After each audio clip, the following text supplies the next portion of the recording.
We all know that catching the right trends, well, that can be the key to successful trading, right? Absolutely. It's what everyone's aiming for. But have you ever stopped to think about who is actually, fueling those trends? It's not just abstract lines moving on a screen. There are real buyers and sellers behind it all. It's such a crucial point. Really understanding the conviction, the level of participation behind those actions, that can sharpen your trading edge significantly. Exactly. And that's what we're digging into today. We're diving into volume in stock market day trading. Getting under the hood, so to speak. Yeah, like seeing the engine, the actual trading activity powering those price moves. And our guide for this is a really interesting video from Data Trader on YouTube. It's all about using volume to potentially boost profits. Right. I saw that one. It's very practical. It lays out why volume matters so much, especially for stocks, and why it's different for Forex. Okay. And then it gets into two specific volume indicators, showing actual strategies for using them day to day.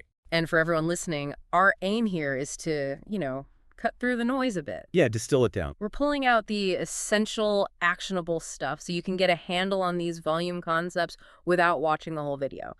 Think of it as a shortcut to seeing how experienced traders use volume. Makes sense. So what's the plan? What are we covering? Good question. So first, we'll lay the groundwork. What volume fundamentally tells us in stock trading? The basics. Right. Then why volume analysis is tricky, maybe not the right tool, for Forex. That key difference. Crucial distinction. Then we get practical. The volume oscillator, the money flow index settings, examples, how to read them, and finally bringing it all together. How to actually weave these indicators into a strategy with price action, support, resistance, the whole picture. Sounds like a solid plan. Where should we start? The fundamentals. Let's do it. So at its core, what exactly is volume telling us? Well, simply put, volume is just the number of shares of a stock traded over a certain period. A day, an hour, 5 minutes, whatever chart you're looking at. Okay. It's a direct measure of activity. How much interest, how much participation is there in that stock right now? The video called it the fuel or energy behind price moves. I liked that analogy. It's a good one. Because, even if there's some interest, if hardly any shares are trading hands low volume, the price isn't likely to move much. Right. No real push. Exactly.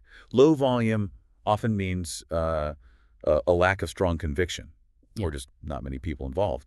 But high volume, that usually signals strong interest, lots of buying and selling. Now, a key thing the video stressed, volume itself doesn't point up or down, does it? No, not on its own. It just shows the intensity, the strength of whatever's happening. Okay. That's why you have to look at it alongside price action. You need to see how the volume matches up or doesn't match up with what the price is doing. Right. So let's walk through that. What if volume and price are moving together? What does that usually mean? Okay, so the classic scenario.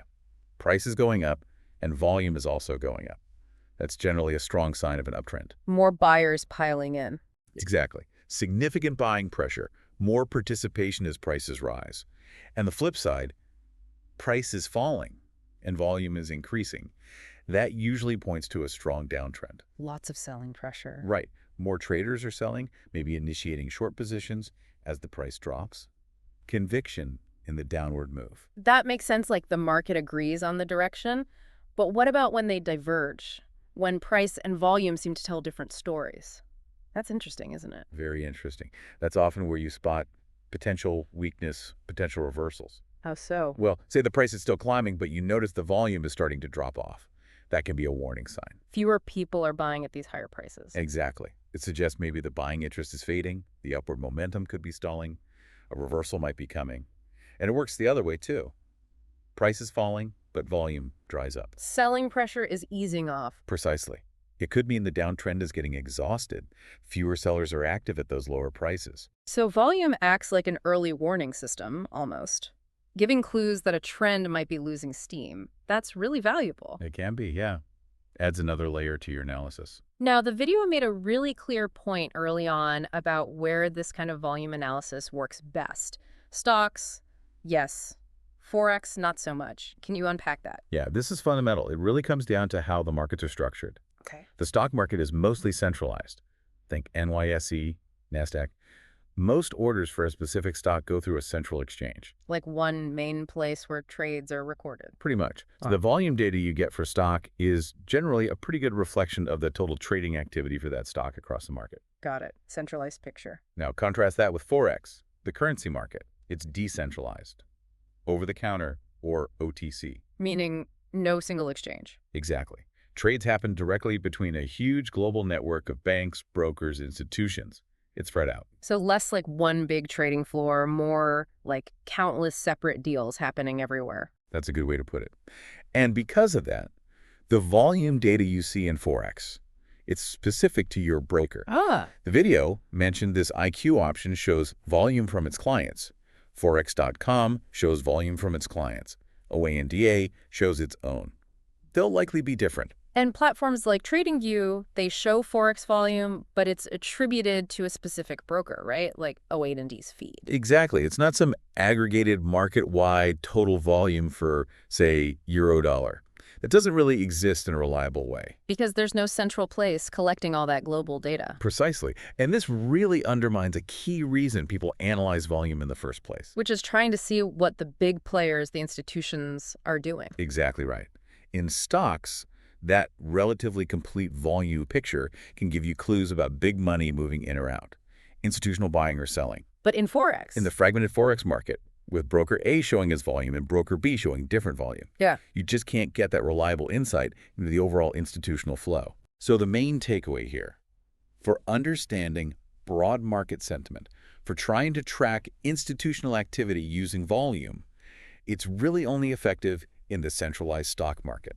That's a really clear and important distinction. Okay, so focusing on stocks then, let's get into the first indicator the video covered, the volume oscillator. What is that exactly? Okay, the volume oscillator. It's basically a momentum indicator for volume. Right. It works by comparing two different moving averages of volume, usually a shorter-term one and a longer-term one. Moving averages just smooth out the data, right? Give you the trend. Yeah, exactly. So the oscillator looks at the difference between that recent average volume and the longer-term average volume. Is volume picking up lately or slowing down compared to usual? And visually, the video showed it has a plot line moving around a zero line. How do we read that? Simple enough. When the oscillator line is above zero, it means the short-term average volume is higher than the long-term average. So volume is increasing. Suggests increasing momentum, yeah. More activity recently. Conversely, if the line drops below zero, short-term volume is lower than long-term. Decreasing momentum. Right. And the further the line moves away from zero, either up or down, the stronger that implied momentum increasing or decreasing is considered to be. Got it. And the video gave specific settings for different time frames. It did. For a daily chart, sort of a longer-term view, it suggested using 14 for the short period and 28 for the long period. Okay. For faster trading, like a 15-minute chart, it recommended 5 for the short and 20 for the long. So you adjust it based on how you trade. Makes sense. Yeah. Now, how do we actually use this? The video had some examples. Let's talk about the Boeing chart. Okay, the Boeing example. Price was stuck in a range, right? Yeah. Kind of going sideways. Not much conviction either way. And the volume oscillator? During that range, the oscillator was mostly hugging the zero line. Relatively low volume, matching the indecisive price action. Okay. Then what happened? Then the price broke down. It fell below that trading range. And importantly, as it broke down, the volume oscillator started to climb. Climb. But the price was falling. Right, climb in magnitude below zero. It moved further away from the zero line, indicating a surge in volume as the price broke down. Ah, so increasing selling pressure. Exactly. That rising oscillator confirmed the breakdown wasn't just noise. There was real selling volume behind it. It suggested a potential short opportunity. So the price break was the signal, but the oscillator gave it weight. Confirmation. Precisely. It showed conviction behind the downward move, more likely to continue. Okay. Then there was the Bank of America example. That was bullish, right? Yeah, opposite scenario. With BOE, the price came down to a known support level, a price where buyers had stepped in before. Okay. And right at that support level, you get a bullish engulfing candle pattern. Which is a strong reversal signal, usually. Big green candle swallowing the previous red one. Right. Shows buyers came in strong. And crucially, at the same time, the volume oscillator also started ticking up, moving above zero. So increasing volume confirming the bullish candle at support. Exactly. You've got multiple signals lining up, bullish price action, key support level, and increasing volume momentum. That combination points to a potential buy opportunity. Much stronger case. And the video really hammered this home. Don't just trade the oscillator signal alone. Use it with price action, support, resistance. Absolutely critical. No indicator is perfect. You're looking for confluence. When price action, key levels, and volume all point the same way, that's a higher probability setup. The oscillator confirms what price is suggesting in important areas. Okay, that makes a lot of sense for the volume oscillator. Now, the video also had a bonus strategy using another one, the money flow index, MFI. What's the idea there? Right, the MFI. It's also a volume-weighted oscillator, but it works a bit differently. How so? It looks at both price and volume to try and gauge if a stock is getting potentially overbought or oversold. It gives you a reading between 0 and 100. And the video talked about high lines and low lines. What do those mean? Typically, there are standard levels. Like above 80 is often considered overbought territory. Meaning the price might be too high, due for a pullback? Potentially, yes. And below 20 is often considered oversold. Price might be too low, maybe ready to bounce? That's the general interpretation. The video just referred to them as high and low lines, implying those standard zones. But again, just like the volume oscillator, the video warned against trading MFI signals in isolation, right? Needs confirmation. Absolutely. Just because MFI hits 80 doesn't mean the price will immediately reverse. It just suggests the probability of a reversal has increased. Okay. You still need to look for confirmation from price action, maybe chart patterns, other signals, before jumping in. The Netflix examples seem to show this well. Can you walk us through that one? Sure. Netflix.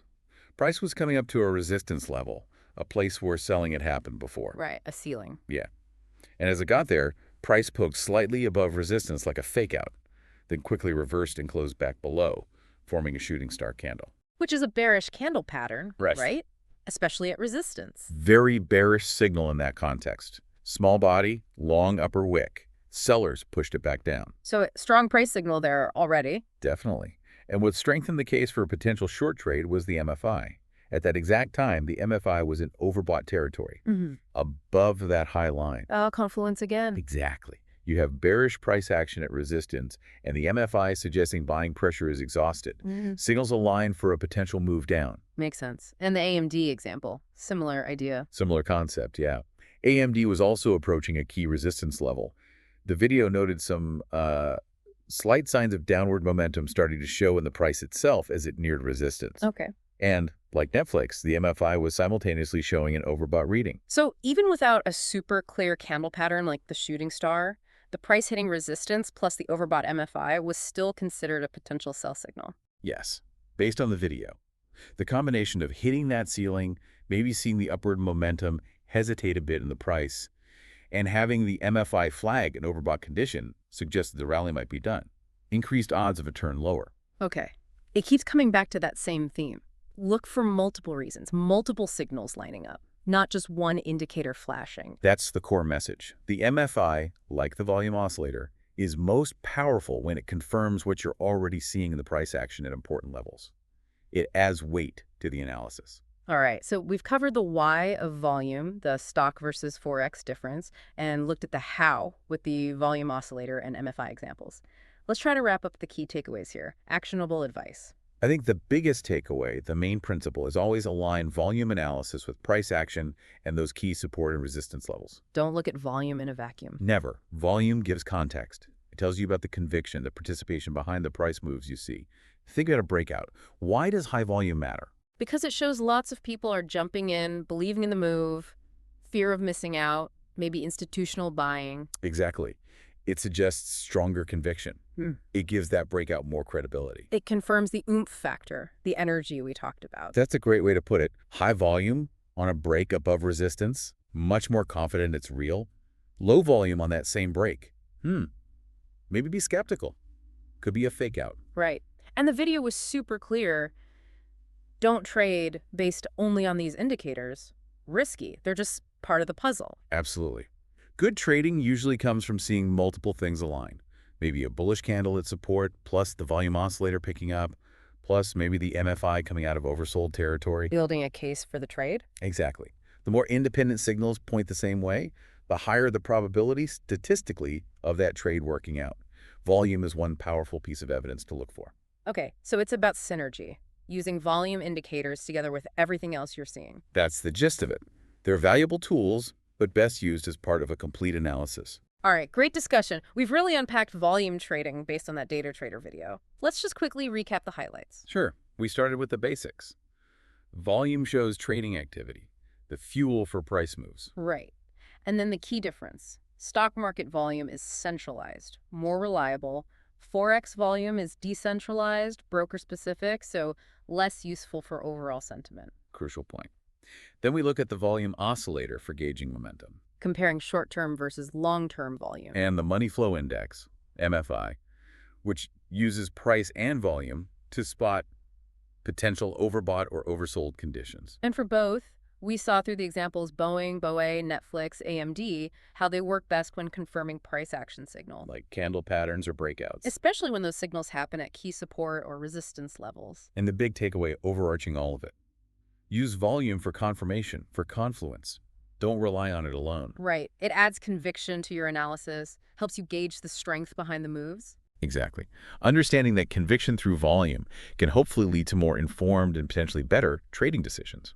So, thinking about how volume gives us this window into conviction, it makes you wonder what other, maybe overlooked indicators or market dynamics might offer similar insights, into the real forces driving the trends we trade. Something to think about beyond just the price chart itself, perhaps, looking for those underlying drivers.